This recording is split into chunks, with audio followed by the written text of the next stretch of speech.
মেয়েটা আমার এক ধাপ বড়ই হয়ে গেল মনে হয়। জীবনের প্রথম ধাপটা সে আজকে পার করলো। কি করলাম, কেন বললাম, কি কারণে বললাম, সব আপনাদের সাথে শেয়ার করব।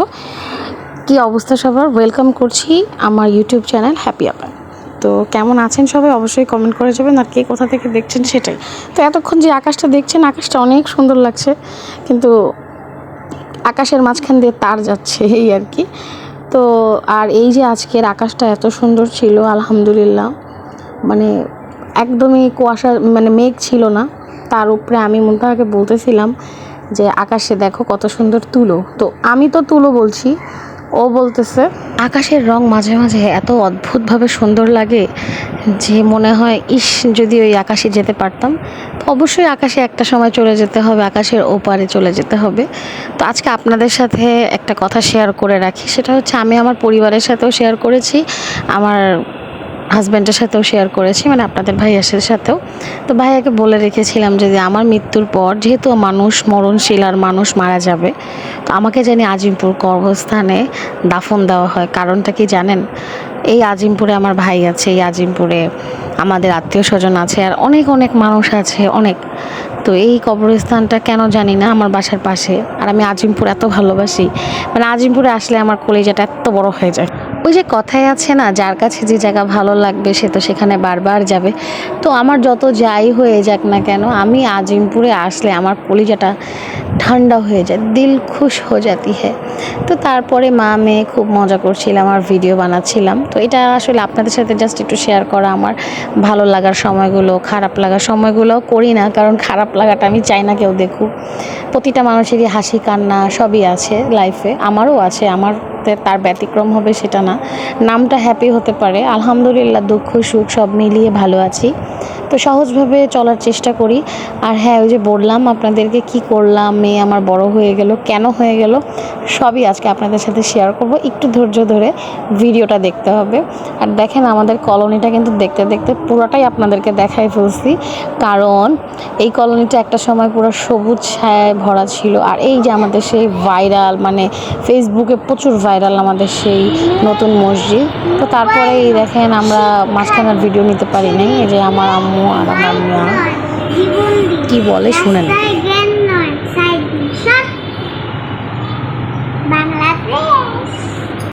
তো এই করতে করতে পরের দিন সকাল হয়ে দুপুর হয়ে বিকাল হয়ে গেল।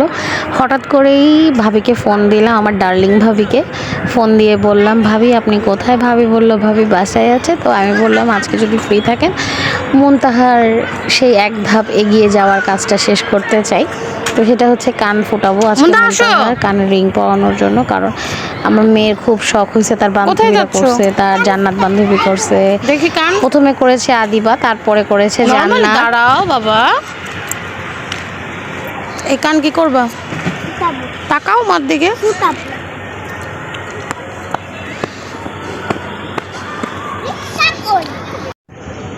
যাও।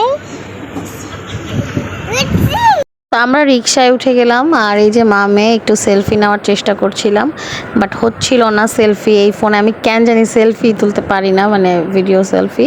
তো তারপরে দেখেন আকাশটা আরও সুন্দর ছিল, মানে ওই দিনের আকাশটা আর আগের দিনের আকাশটা এত সুন্দর ছিল। ইদানিং মনে হয় কি শরৎকাল চলছে, আসলে কি শরৎকাল কিনা আপনারা কমেন্ট করে যাবেন।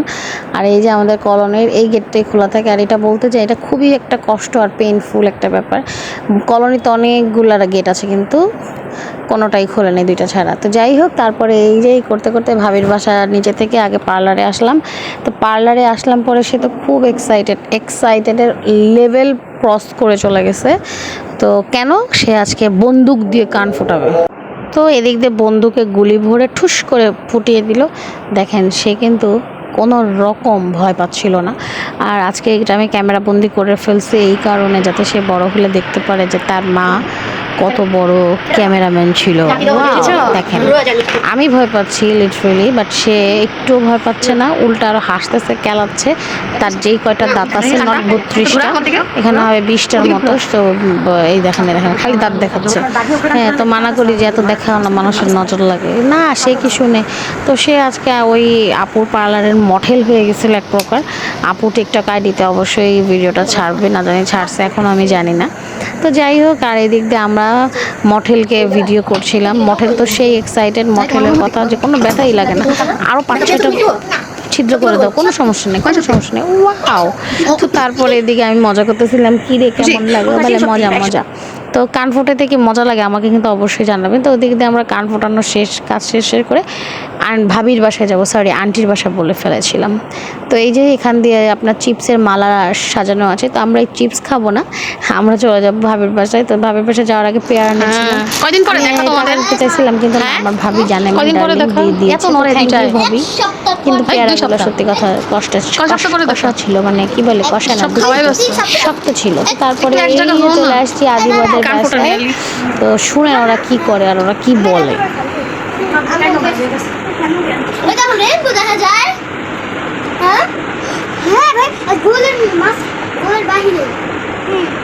এখনই যাবেন?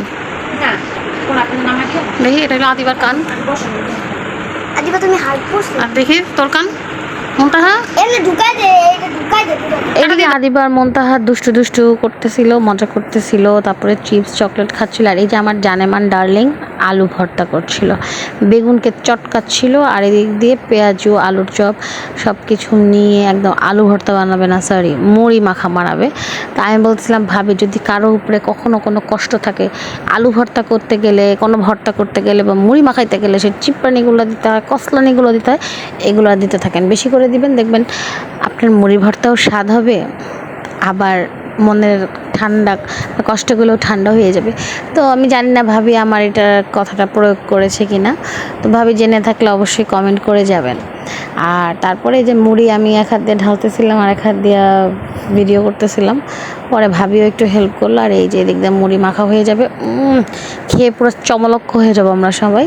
তো আলহামদুলিল্লাহ, রিজিক এমন একটা জিনিস, আপনার একটু পরে কী রিজিকে আছে আপনি নিজেও জানেন না।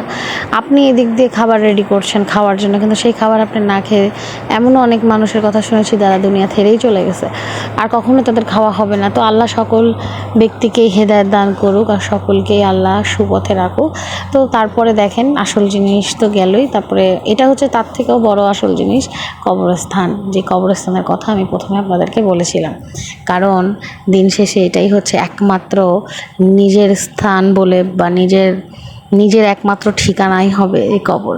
তো আমি মুনতাহাকে প্রতিনিয়ত একটা কথাই বলি, কবর দেখলে একটা দোয়া পড়বা। তো আজকে আপনাদেরকেও বলে দিলাম, সেটা হচ্ছে আসসালামু আলাইকুম ইয়া আহলাল কবরু। আমার ভুল হয়ে থাকে বা যদি কোনো ভুল থাকে অবশ্যই সেটা আপনারা ধরিয়ে দিবেন। আর আমার ভিডিওটা ধৈর্য ধরে দেখার জন্য আপনাদেরকে অসংখ্য অসংখ্য ধন্যবাদ। আর এই যে ক্লেগুলা, এগুলা আদিবাকে দিয়েছিলাম, কিন্তু আদিবা ক্লে নেবে না, তাই মুনতাহাকে আদিবা আবার উল্টা গিফট করে দিছে। তো মুনতাহা সব নিয়ে রাখছে। আর শোনেন এদিকে মুনতাহা কী করে।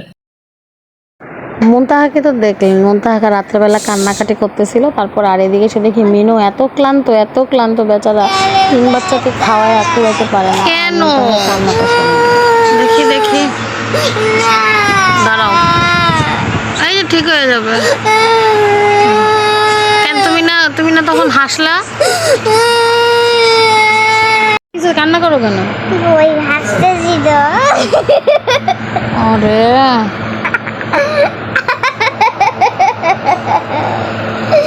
আজকে এখানে বিদায় নিচ্ছি, সুস্থ থাকেন, ভালো থাকবেন, আল্লাহ হাফেজ। আর একটা লাইক ফলো কমেন্ট করে পাশে থাকবেন।